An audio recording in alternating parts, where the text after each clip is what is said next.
Hi everyone, so here's my Hmong item of the day. It's money bags without the coins. I bought these at the Hmong village in Minnesota, and this one, the pattern is a little bit different here. There, super pretty.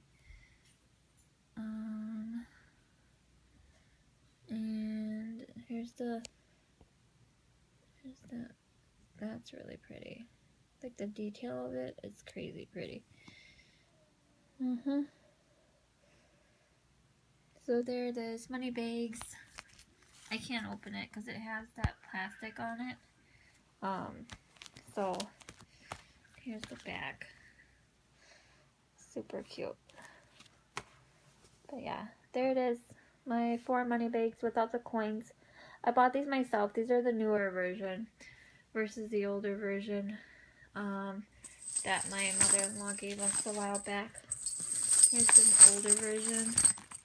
The color's kind of different too, but here's the older version. It looks kind of different. They're both still really pretty though. Like the middle part. The middle part is a lot different.